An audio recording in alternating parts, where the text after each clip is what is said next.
Bonjour à tous et bienvenue dans ce nouveau webinar de Jamf dédié au déploiement de Chrome, le célèbre navigateur de Google sur tous les appareils Apple, que ce soit macOS ou sur iOS, en utilisant notre solution Jamf. Je suis Mathieu Castel, Systems Engineer pour la France chez Jamf, et aujourd'hui nous sommes accompagnés d'un invité exceptionnel puisqu'il s'agit de Kevin Loret, Partner Sales Engineer chez Google France, responsable notamment de Chrome Enterprise. L'agenda du jour est focalisé exclusivement sur ce célèbre navigateur Google Chrome, qui est, comme vous vous en doutez, plus qu'un simple navigateur. Google Chrome, depuis maintenant de nombreuses années, peut être géré en entreprise et vous pouvez y apporter les paramètres que vous souhaitez. Et notamment, c'est là-dessus que Jamf, nous qui sommes experts en gestion des co-écosystèmes, va pouvoir vous aider pour déployer l'écosystème Google sur la plateforme Apple. C'est pour ça que nous allons parler aujourd'hui des meilleures pratiques de déploiement de ce navigateur Google Chrome. Donc nous verrons comment le configurer et comment attacher cette configuration avec la configuration de votre appareil en utilisant Jamf.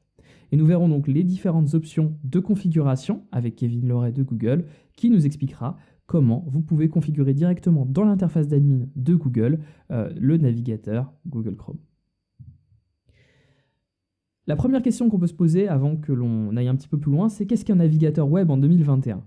C'est sûr qu'à travers nos smartphones, nos ordinateurs, nous avons un accès sans précédent à des apps et à des assistants intelligents. Ces derniers, d'ailleurs, nous donnent des nouveaux canaux d'information et le plus populaire reste néanmoins les navigateurs web. Que ce soit au travail ou même dans la vie personnelle, les utilisateurs se tournent tout naturellement vers les navigateurs. D'ailleurs, c'est même la première chose, en tout cas moi personnellement, la première chose que tous les utilisateurs font et configurent lors du démarrage de leur nouvel appareil. Il s'agit d'aller directement sur Internet, de configurer son navigateur, aller récupérer éventuellement ses favoris, etc. Donc c'est vraiment au cœur de la vie des utilisateurs. Et puis, de plus en plus d'entreprises essayent d'offrir un choix de navigateur aux utilisateurs, ou bien, parfois, elles choisissent le navigateur le mieux adapté à leurs besoins, et notamment le mieux adapté aux outils métiers.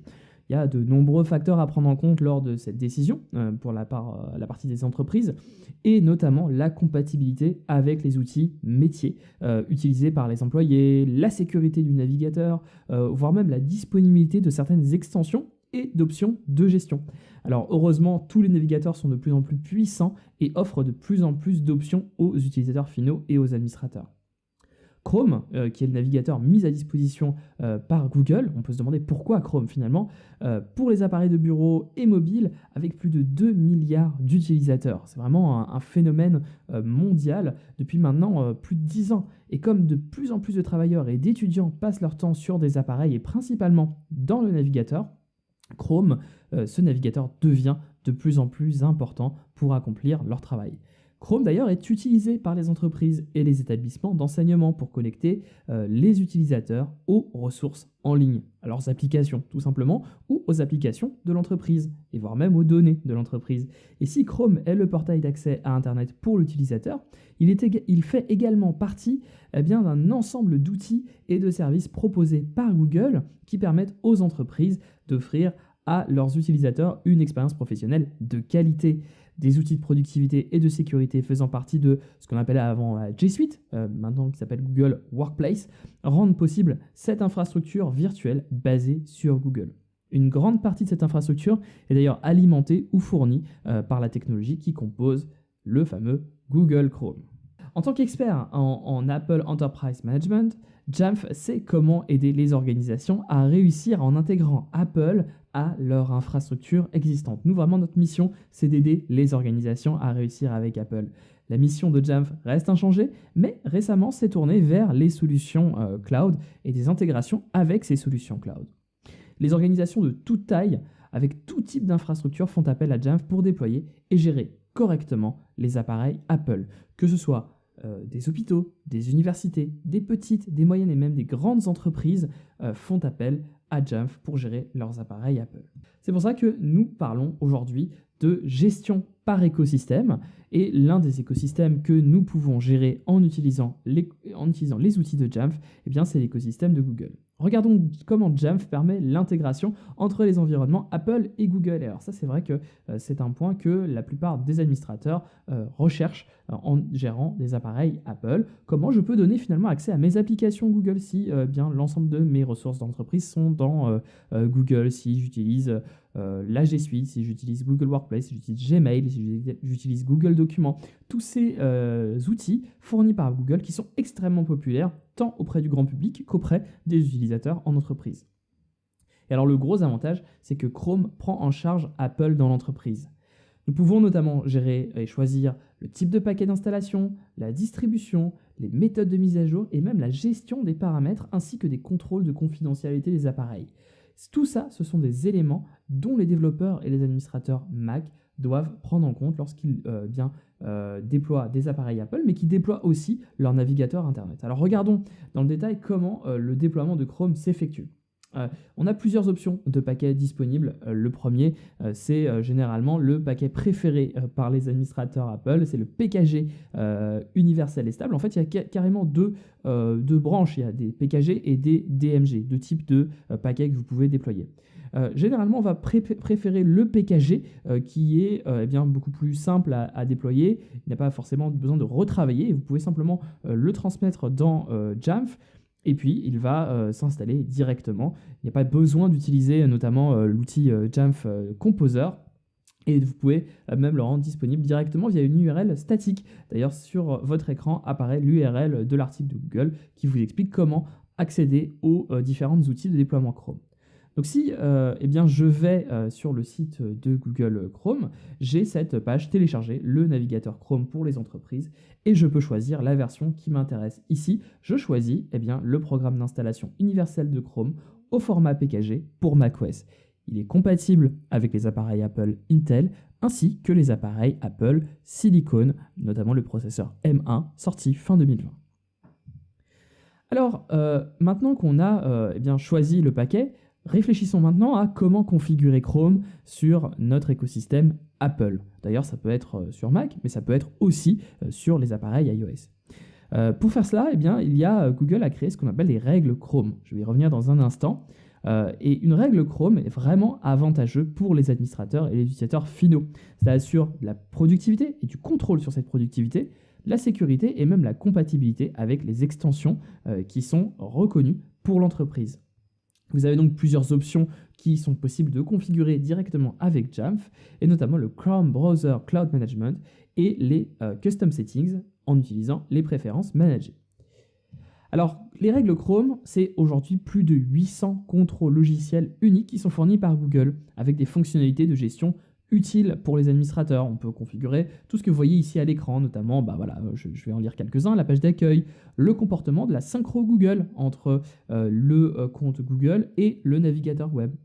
On peut même contrôler la façon dont le navigateur va conserver les cookies, l'historique. Et même, et ça c'est une grosse demande des administrateurs Apple, comment je suis capable de gérer tous mes favoris, tous mes signets. Et on a la capacité, avec les règles Chrome, d'envoyer des signets gérés par l'entreprise.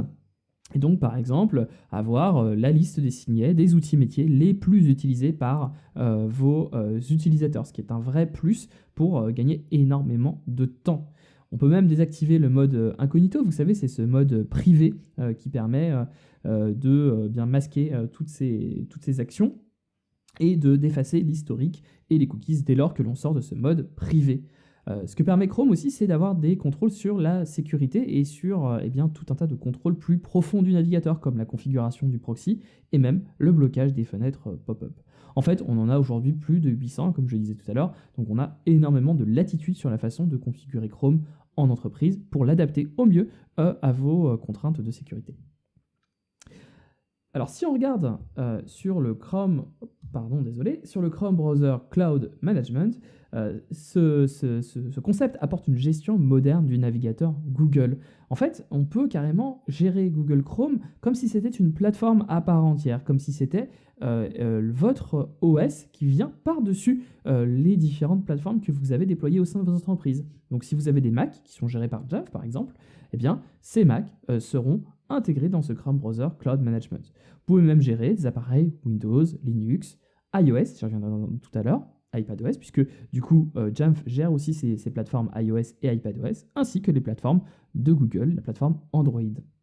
Ce que permet ce Chrome Browser Cloud Management, c'est vraiment de définir la priorité de configuration entre le profil MDM qui vient au-dessus de cette gestion du Chrome Browser Cloud Management, qui est vraiment propre à Jamf et propre à la gestion des appareils Apple, qui va aller vraiment au-delà de la gestion d'utilisateur. Ensuite, on va avoir ce niveau intermédiaire qui est le Chrome Browser Cloud Management. Et enfin, l'identité, le profil d'identité de l'utilisateur Google, qui sera toujours moins prioritaire que le Chrome Browser Cloud Management et le profil MDM.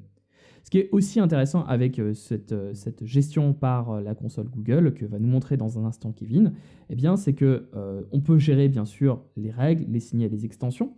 On peut même créer des rapports d'utilisation du navigateur. Et ce que l'on verra tout à l'heure, c'est comment enrôler Chrome dans Chrome Browser Cloud Management en utilisant Jamf. Donc ça, je reviendrai juste après la démonstration de Kevin.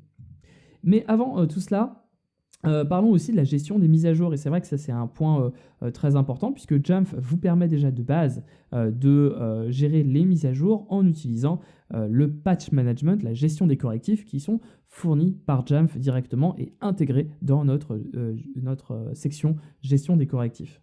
Et c'est vrai que c'est très important d'avoir un navigateur à jour au quotidien, puisque Google va apporter des correctifs, notamment des correctifs de sécurité, mais aussi des nouvelles fonctionnalités et des optimisations, notamment sur le moteur de rendu de Google, qui a une vraie importance pour la performance des utilisateurs au quotidien. Généralement, les utilisateurs ont les mises à jour automatiquement activées et ne se rendent même pas compte que leur navigateur se met à jour. Et ça, c'est peut-être un élément que vous voulez contrôler en tant qu'administrateur de la plateforme Apple. Donc vous allez vraiment pouvoir personnaliser finement le comportement pour votre organisation, que ce soit via la gestion des mises à jour en utilisant Google Keystone ou en utilisant les réglages de Jamf, et notamment ce que j'évoquais à l'instant, le patch management. Vous pouvez même choisir, comme on le voit ici dans le lien en bas à gauche de l'écran, les cycles de publication de Google Chrome et savoir à quel moment vous souhaitez déployer le navigateur pour pouvoir faire des tests sur vos différents outils métiers et vos applications qui ont été développées spécifiquement, notamment par exemple des extensions d'entreprise qui ont été développées spécifiquement pour les navigateurs Google Chrome. Alors, nous allons maintenant explorer cette fameuse partie de Chrome Browser Cloud Management. Donc, comment je suis capable d'utiliser en fait la console d'admin de Google et en adéquation avec Jamf pour gérer l'ensemble de ces paramètres et du navigateur tel qu'on vient de le voir. Alors, avant que j'aille un petit peu plus loin, nous allons laisser la parole tout de suite à Kevin Loret de Google France, qui est Partner Sales Engineer, qui va se présenter dans un instant et qui nous fait le plaisir de nous accompagner pour ce webinaire. Kevin, je vous laisse la parole.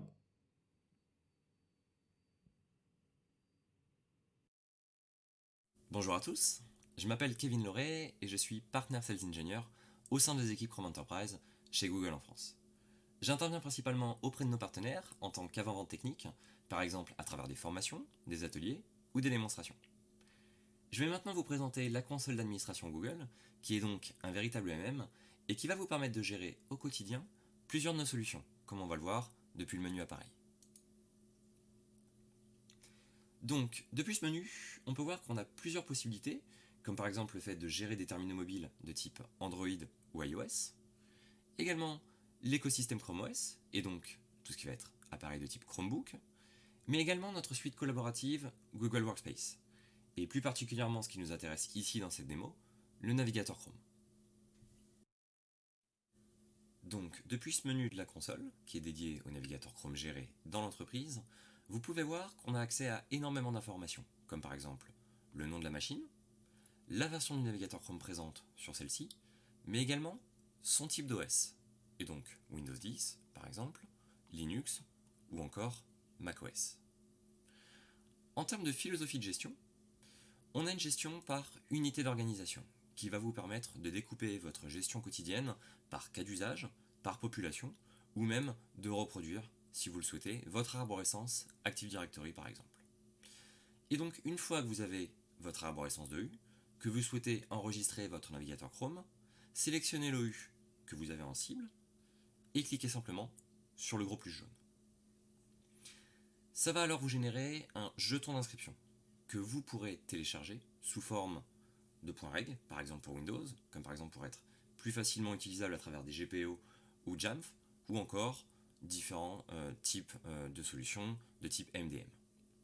Et donc, une fois que vous avez déployé ça sur votre machine, et au prochain redémarrage du navigateur, la machine apparaîtra dans la console, et vous aurez alors toutes les possibilités de gestion sur Chrome de disponibles. Un point important également, le jeton est lié à une OU, et donc c'est le même jeton que vous allez avoir par OU, pour une population en cible par exemple, ou pour un cas d'usage. Et donc si vous changez d'OU, vous devez donc régénérer un nouveau jeton d'inscription. Alors, petite astuce de navigation, vous avez de nombreux filtres présents à travers la console. Pour faciliter les recherches, notamment pour les administrateurs, avec par exemple ici le fait de pouvoir rechercher directement le nom d'une machine en particulier, une version spécifique d'un OS, donc pouvoir filtrer directement sur du Mac ou sur du Linux, et également par exemple pouvoir rechercher un utilisateur de la machine que vous avez en cible. Donc une rapidité de recherche à travers la console pour les équipes IT. On va maintenant cliquer sur une des machines présentes dans la console pour voir un petit peu le niveau d'information qu'elle propose et également ce qu'il est possible de faire d'un point de vue administration. On peut donc voir que mon poste est une machine Windows 10, que la machine est utilisée par cet utilisateur, et on va également retrouver la date d'inscription de cette machine, comme ici datant du 22 janvier 2021. Donc très utile pour savoir à quel moment on a ajouté la machine dans le domaine de l'entreprise. Au milieu, on peut également retrouver différentes informations concernant les profils associés à cette machine d'un point de vue navigateur. Et donc à l'intérieur pour chaque profil, découvrir de nouvelles informations, typiquement dernière synchronisation des règles, ou encore, par exemple, combien j'ai d'extensions. Et donc en descendant un petit peu plus, on va retrouver la liste de ces extensions, avec typiquement d'autres informations, comme par exemple son état, est-ce qu'elle est active ou pas, quelle en est la version, ou encore, puisque Chrome supporte le concept de multi-profil utilisateur, eh bien la console va être capable de nous dire quel profil utilisateur a installé quelles extensions. En termes d'action, si par exemple moi, administrateur, je m'aperçois qu'un utilisateur dispose d'une extension que je ne souhaite pas dans mon parc, eh bien je peux la bloquer, ou tout simplement à l'inverse, la rendre obligatoire. Un petit peu plus bas, nous avons les règles de sécurité appliquées par l'entreprise au navigateur, en termes de règles machine par exemple. Quel est le contenu? Donc en termes de valeur, est-ce qu'elle est appliquée ou pas? Et enfin, tout en bas, on va retrouver les différents plugins présents, ou également différents champs personnalisables, très utiles typiquement lors de génération de rapports. Également, en termes d'action pour l'administrateur, vous avez la possibilité de déplacer les machines d'une OU à une autre, ou encore de la supprimer. Alors attention, pour pouvoir complètement supprimer une machine, il faut la supprimer d'un point de vue jeton d'inscription d'un côté, et de l'autre, jeton de l'appareil stocké sur ce dernier. Un petit peu plus haut, sur la barre de navigation, lorsqu'on clique sur Chrome, on a ensuite accès à plusieurs possibilités de navigation, et donc on retrouve les navigateurs gérés, où nous étions juste avant, les différents jetons d'enregistrement générés pour Chrome, les paramètres qui s'appliquent aux utilisateurs et aux navigateurs, les applications et les extensions, et enfin différents rapports d'utilisation en rapport avec celle-ci. Le reste des menus étant dédiés aux appareils Chrome OS, nous ne les traiterons pas sur cette démonstration. On va donc aller directement sur la partie dédiée aux jetons d'enregistrement. Depuis cette section, vous allez retrouver tous les jetons d'inscription générés dans votre domaine pour le navigateur Chrome. Vous avez la possibilité d'afficher tous les jetons de l'arborescence d'OU depuis le filtre suivant par exemple, et vous allez pouvoir retrouver différentes informations comme qui a créé le jeton, qui l'a révoqué, et si c'est le cas, quand. On va maintenant voir une section dédiée aux différents paramètres qui s'appliquent aux utilisateurs et aux navigateurs. Alors, c'est à partir de cette section que vous allez pouvoir configurer les différentes politiques de sécurité que nous avions évoquées tout à l'heure. Alors, il y en a énormément, comme on peut le voir, et certaines d'entre elles s'appliquent directement à Chrome OS ou à Android. Mais globalement, vous allez pouvoir configurer tout un tas de choses, comme par exemple les paramètres de connexion, activer ou non le mode navigation privée, le comportement de l'historique, le gestionnaire de mots de passe, le paramétrage d'un proxy, ou encore quelle page d'accueil je décide d'imposer pour mon utilisateur. Pour rappel, juste ici, vous avez la possibilité de gérer tout ça à travers le filtre suivant. Et donc, principalement, ce qu'il y a à garder en tête, c'est que les paramètres ont un système d'héritage. Donc, si vous activez des choses au niveau de la racine de votre domaine, faites très attention puisque les paramètres vont être hérités sur l'ensemble de vos OU. Voilà, donc bien faire attention à bien sélectionner l'OU que vous avez en cible avant d'activer quoi que ce soit dans la console. On va maintenant parler des paramètres permettant le contrôle des mises à jour du navigateur. Donc si je tape au niveau du filtre dans la partie catégorie mise à jour de Chrome, eh bien j'ai la possibilité par exemple de pouvoir fixer une version spécifique du navigateur, prenons la 89, ce qui veut dire que l'OU que j'ai sélectionné restera à la version 89. Également, j'ai la possibilité d'activer ou non le rollback avec ma version cible, donc si quelqu'un met à jour Chrome en version 90, eh bien le navigateur reviendra en version 89, qui est le standard de mon entreprise. Vous avez également, juste un petit peu plus haut, la possibilité d'activer des notifications de redémarrage du navigateur, donc de définir une certaine période durant laquelle l'utilisateur recevra ou non une notification pour l'encourager à redémarrer Chrome. Et donc également, vous pouvez définir des heures de début et des durées par rapport à ces notifications. On va maintenant parler des différentes options de management des applications et des extensions disponibles. Je vais donc réutiliser le filtre pour accéder directement à la catégorie qui m'intéresse, qui est applications et extensions. Et donc on va voir que depuis cette page, eh bien, on a la possibilité de gérer directement nos extensions par autorisation. Donc on va pouvoir bloquer certaines extensions par rapport à ce qu'elles ont le droit de faire sur le navigateur directement. Et donc cette granularité de gestion est très importante car ça peut vite devenir difficile de bloquer unitairement des extensions par leur nom au quotidien. Alors par exemple, je peux bloquer certaines extensions du type fournisseur de certificats, configurer un proxy, fournisseur de VPN, ou encore celles qui permettent de faire de la capture vidéo par exemple. Et donc, une fois que j'ai sélectionné tout ça, donc une fois que j'ai sélectionné toutes les autorisations que je ne souhaite pas, tout simplement, eh bien toutes les extensions qui ont cette autorisation seront bloquées. On a vu la gestion des autorisations pour les extensions, voici maintenant comment les gérer au quotidien. Donc on peut le voir sur ma population en cible, voici la liste des extensions. Donc si je veux en ajouter une nouvelle, je clique sur le gros plus jaune, je vais sur le Chrome Web Store, et par exemple, ajoutons l'extension Keep. Donc je sélectionne mon extension. Et on peut voir qu'on a plusieurs possibilités de gestion. Alors, je peux tout simplement l'autoriser, c'est-à-dire que libre à l'utilisateur de l'ajouter s'il le souhaite, ou je peux forcer l'installation directement. Et là, effectivement, elle sera obligatoire. Ou alors, je peux bloquer l'extension, et donc il ne pourra pas l'installer. Une dernière chose que j'aimerais vous montrer est la section dédiée au rapport d'utilisation des applications et des extensions.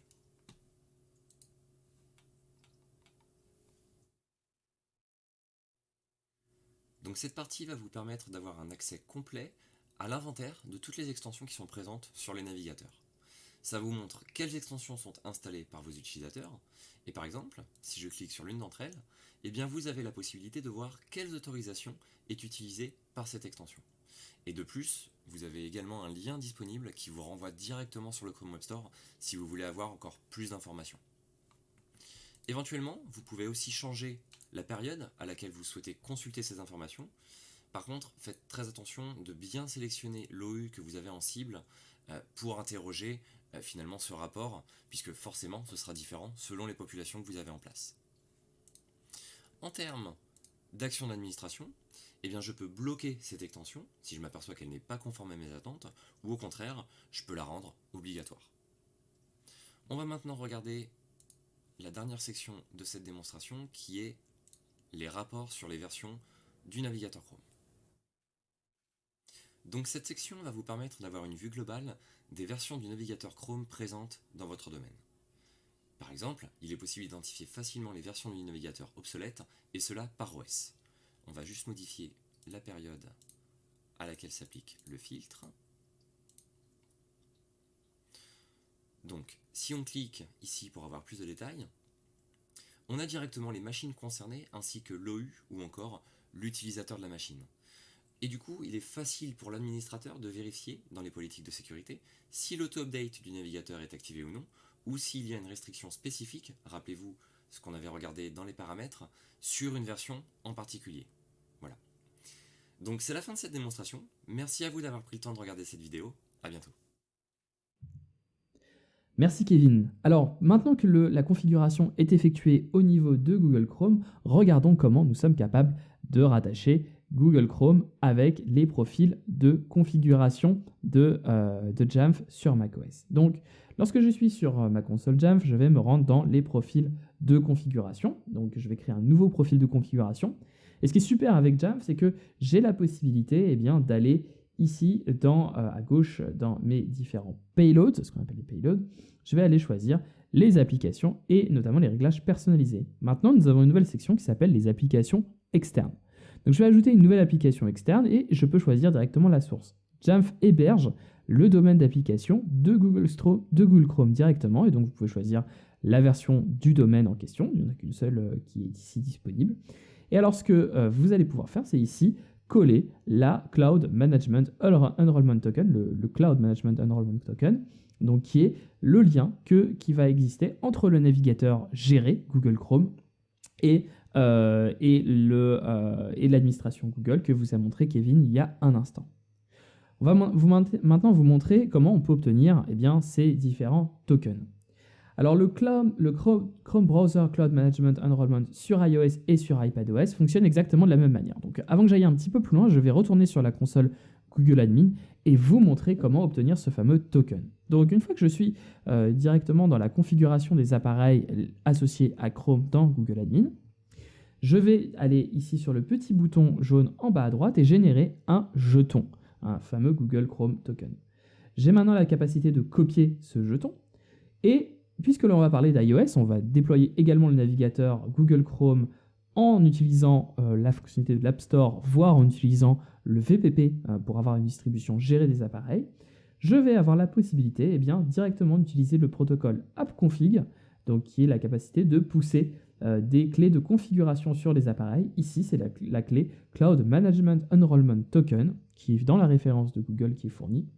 Et donc, vous modifiez cette clé, vous y ajoutez l'intitulé de la clé, et dans la catégorie String, vous collez la clé que vous avez récupérée à l'instant depuis la console Google Admin.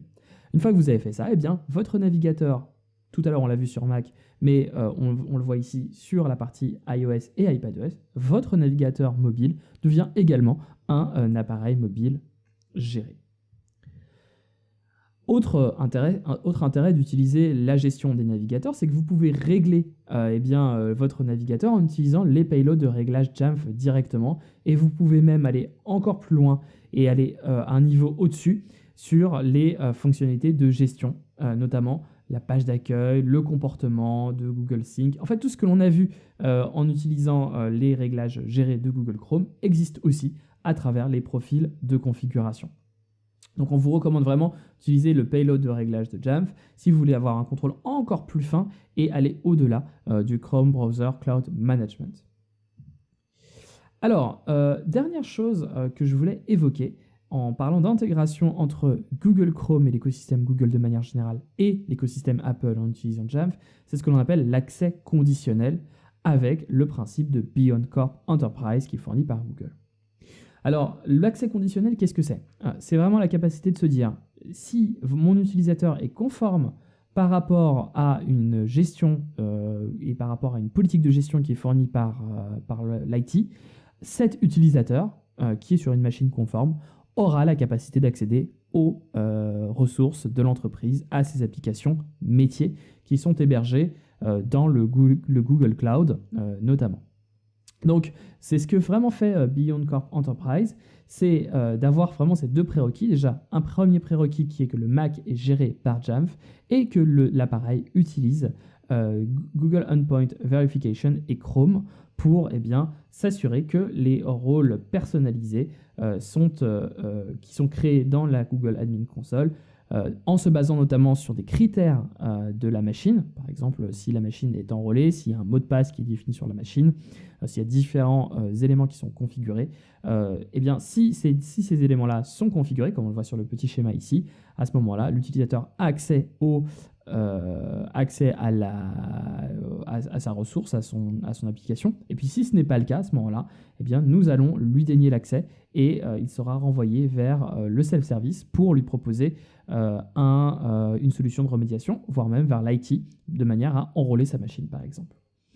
Donc c'est vraiment un accès conditionnel en se basant sur un framework de mise en conformité de vos appareils et de sécurité qui est construit autour des appareils des utilisateurs finaux.